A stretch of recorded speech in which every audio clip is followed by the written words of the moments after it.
2008 থেকে 2025 17 বছরে কেকেআরে কত প্লেয়ারই না খেলেছে, কিন্তু আজ এই ভিডিওতে আমরা বেছে নেব কেকেআরের অল টাইম বেস্ট প্লেইং 11। আর তার সাথে কাকে রাখছি, কেনই বা রাখছি, কাকে বাদ দিচ্ছি, কেনই বা বাদ দিচ্ছি, সব ডিটেলসে আলোচনা করব। ফর এক্সাম্পল ভাই, মিচেল স্টার্ক, জ্যাক কালিসের মতো প্লেয়ার আমার এই প্লেইং 11-এ জায়গা পায়নি, কিন্তু কেন পায়নি তার ডিটেলসে আলোচনা করব।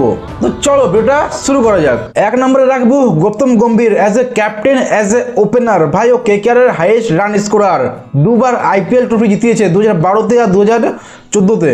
এছাড়াও Gautam Gambhir as a opener anchor role খুব দারুণভাবে প্লে করতো। গৌতম গম্ভীরের জন্য ভাই আদার্স যে প্লেয়াররা ছিল ওরা নিজের সেরাটা দিতে পারতো। তো গৌতম গম্ভীরকে ভাই as a opener, as a captain আমি এক নম্বরে রাখবো। আর গৌতম গম্ভীরের সাথে যে ওপেন করতে আসবে তার জায়গায় ভাই অনেক কোয়েশ্চেন আছে। প্রথম হচ্ছে Shubman Gill, Jack Kallis, Brandon McCullum, Chris Lynn, এই চারজন আপাতত আমার মাথায় আছে। এই চারজনের মধ্যে কে গৌতম গম্ভীরের সাথে ওপেন করবে এটা নিয়ে দেখতে গেলে ভাই প্রথম রেকর্ড দেখতে হবে। যদি রেকর্ড দেখি ভাই তাহলে শুভমন গিল 2018 থেকে 2021 পর্যন্ত কেকেআর হয়ে খেলেছে 58 ম্যাচ, 1417 রান আর 31 এভারেজ। টি20-তে 31 এভারেজ ভাই গুড, কিন্তু স্ট্রাইক রেটটা ভাই 123 ছিল, 123 বা 124 ছিল। আর যদি জ্যাক কালিসকে দেখি ভাই তাহলে ওর স্ট্রাইক রেটটার জন্য আমি নিই, স্ট্রাইক রেট হচ্ছে 106 স্ট্রাইক রেটে কেকেআর ব্যাট করতে ভাই কেকেআর হয়ে অ্যাজ এ ওপেনার। শুভমন গিলকে ভাই আমি বললাম স্ট্রাইক রেটের জন্য যে শুভমন গিল হবে না, জ্যাক কালিসকে বলছি স্ট্রাইক রেটের জন্য বাদ দিচ্ছি। তাহলে ভাই স্ট্রাইক রেটের জন্য বেস্ট কি অপশন ভাই? ব্র্যান্ডন ম্যাককুলাম, যার ভাই 118 রান ইনিংসটা ভোলা যায় না ভাই, একটা রেকর্ড এখন ইতিহাসে রেকর্ড হয়ে আছে। তো ব্র্যান্ডন ম্যাককুলাম 35 ইনিংসে ভাই 882 রান করেছে। প্রথম ম্যাচের ওই 158টা বাদ দিলে ভাই রান এভারেজ দুটোই খুব বাজে, মানে 20-22 এভারেজ দাঁড়িয়ে যাবে। তো এভারেজটা ভাই এখানে প্রবলেম হচ্ছে ম্যাককুলামের কাছে। তো আমার দুটোই চাই, স্ট্রাইক রেটও চাই প্লাস এভারেজও চাই, ব্যাটিং এভারেজের জন্য ভালো থাকে। সেখানে ভাই হলো না ম্যাককুলাম। এবার যদি আমরা ক্রিস রিনের রেকর্ডটা দেখি ভাই ক্রিস রিনের রেকর্ড দারুণ, 40টা ইনিংসে ভাই 1247 রান করেছে, average 34 plus, strike rate 141 plus, আর 2017-তে 491 রান করে কেকেআরকে প্লে অফে নিয়ে গেছিল ভাই। তো গম্ভীরের স্ট্রাইক রেট কম, 124 স্ট্রাইক গম্ভীর ব্যাট দোর সাথে চাই ভাই ক্রিস রিনের মতো একটা প্লেয়ার যে 140 মানে 141 প্লাস ব্যাট করতে পারে স্ট্রাইক রেটে, প্লাস ওর অ্যাভারেজটা দারুণ, 34 অ্যাভারেজ দারুণ একটা। সবচেয়ে বেশি অ্যাভারেজ মানে শুভম গিল চেষ্টা করে তুমি যাকে দেখো যতজনকে বললাম সবার থেকে বেশি অ্যাভারেজ। আর স্ট্রাইক রেটটা তোমার ক্রিস রিনের ভাই। তো কেকেআর হয়ে ভাই অস্ট্রেলিয়ার হয়ে যেমন খেলছে, কিন্তু কেকেআর হয়ে ভাই ক্রিস রিন দারুণ খেলেছে। তো আমি ওপেনারে ভাই গৌতম গম্ভীর অ্যান্ড ক্রিস রিনকে রাখবো। আর থার্ড নাম্বারে আসবে রবিন উত্থাপা ভাই। আর কেবল থার্ড নাম্বার না, ও অ্যাজ এ উইকেট কিপার ও কেকেআর হয়ে খেলবে রবিন উত্থাপা। 84টা ইনিংসে 2439 রান করেছে, 2014-র আইপিএলে অরেঞ্জ কাপ টাইটেল জিতেছিল। এছাড়া উইকেট কিপার বেস্ট না হলেও খারাপও না ভাই। এখনো পর্যন্ত কেকেআর হয়ে 32টা ক্যাচ নিয়েছে প্লাস 17টা স্ট্যাম্পিং আছে। সো ভাই 2014-তে অরেঞ্জ কাপ জিতেছিল, 2014-তে আইপিএল ট্রফি জিতেছিল। তো নাম্বার থার্ডে আমি এখানে রবিন উত্থাপা রাখবো। আর নাম্বার 4-এ রাখবো নীতিশ রানাকে। 86টা ইনিংসে 2200 রান করে, 26-এর এভারেজে আর স্ট্রাইক রেট 135-এ, 2023-এ 413 রানও করেছিল। কিন্তু মেন কারণ হচ্ছে একে রাখার, একে আমি রাখছি সেটার মেন কারণ হচ্ছে ভাই ও স্পিনার ভালো খেলে, যেটা মিডল অর্ডারে চাই। স্পিনার জন্য একটা ভালো প্লেয়ার চাই, সেই জন্য নীতিশ রানা 4 নম্বর থাকবে। আর নাম্বার 5-এ থাকবে শ্রেয়স আইয়ার। দেখো 2024-এ কেকেআরকে আইপিএল জিতেছিল অ্যাজ এ ক্যাপ্টেন হয়ে। শ্রেয়স আইয়ার কেন এই টিমে, এর জন্য রেকর্ড বা অন্য কিছু দেখতে হয় না ভাই। শ্রেয়স আইয়ার থাকবে এটা আশা করছি, এটা কারো ডাউট হবে না, মানে কেউ কোয়েশ্চেন করবে না এখানে যে শ্রেয়স আইয়ারকে আমি কেন রাখছি। আশা করছি এটা কেউ কিছু বলবে না। হ্যাঁ এটা বলতে পারে যে শ্রেয়স আইয়ার অ্যাজ এ 4 নম্বরে ভালো প্লেয়ার, কিন্তু আমি এখানে 5 নম্বরে খেলাচ্ছি, যেহেতু 4 নম্বরে আমি নীতিশ রানায় খেলাচ্ছি।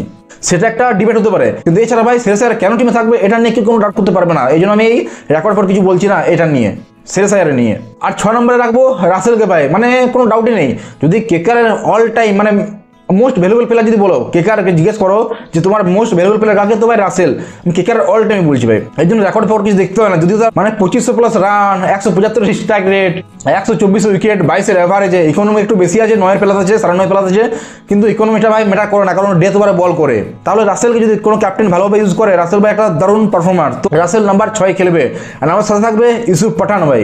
91 ইনিংসে 1088 রান করেছে, স্ট্রাইক রেট 140-এ, 30টা বোলিংয়ে 30টা উইকেট নিয়েছে, এভারেজ 31-এ। তো ভাই as a finisher Yusuf Pathan best. এখানে ভাই আরো অনেক কোয়েশ্চেন আসতো, যেমন রিঙ্কু সিং এর মতো প্লেয়ারদের অনেক কোয়েশ্চেন আসছে, কিন্তু আমি এখানে রাখবো ইউসুফ পাঠানকে। আর 8 নম্বরে সুনীল নারায়ণ ভাই। যদি বলা হয় কেকেআরের বেস্ট বোলারকে অ্যাজ এ, মানে আমি স্পিনারের কথা বলছি না, আমি পেস স্পিনার দুটোই কথা মিলিয়ে বলছি যে কেকেআরের বেস্ট বোলারকে, তো ভাই Sunil Narayan without any doubt ভাই প্রথম নাম আসবে সুনীল নারায়ণের। 194টা ম্যাচে 210টা উইকেট নিয়েছে, 24-এর এভারেজ, ইকোনমি 6.5-এর একটু বেশি, ব্যাটিংও 1780 রান করেছে, 146 স্ট্রাইক রেটে।